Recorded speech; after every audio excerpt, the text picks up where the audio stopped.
Bonjour tout le monde et bonne fête des mères. Vous mettez tous vos objets de valeur dans le sac. Qu'est-ce que tu vas faire? Restez calme et faites ce qu'ils disent, on ne va pas aggraver la situation. Allez, on met tout ça dans le sac. Hein? Ouais, il est magnifique. Merci. Après avoir arraché le bracelet de Lopez, le bandit a ensuite porté son regard sur le collier que portait sa mère. Mais la mère de Lopez était très réticente. Lopez a promis à sa mère qu'elle récupérerait le collier, essayant de la calmer. Les bandits ont trouvé ça très drôle. Ah, c'est pas beau de mentir aux anciens comme ça. Je ne mens pas quand je lui dis qu'on les récupérera. Ou quand je vous dis que vous serez arrêtés.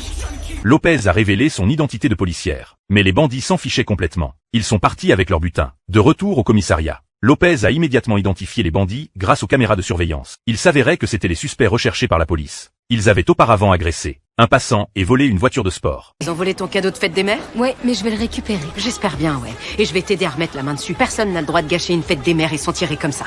De l'autre côté, les braqueurs profitaient de leur butin. Lopez les a appelés, essayant de les convaincre de se rendre. Les braqueurs étaient très arrogants. Ils n'ont pas du tout écouté, et ont même lancé un live. Ils voulaient aussi célébrer un mariage à l'église. La police, grâce aux indices fournis par un informateur, a finalement trouvé la petite chapelle où la cérémonie devait avoir lieu. Quand les braqueurs ont repéré Tim, ils ont pris la fuite. Dans la confusion, l'un d'eux a reçu une balle. Il a dit à sa petite amie de partir en premier. Le lendemain, Jonah a été escorté par la police jusqu'à l'hôpital pour se faire soigner. Sa petite amie s'est faufilée dans l'hôpital, déterminée à le faire sortir. Mais quand elle a poussé la porte de la chambre, elle a immédiatement compris qu'elle était tombée dans un piège. J'ai promis de vous passer les menottes et je tiens toujours mes promesses. Mais d'abord, c'est le mien.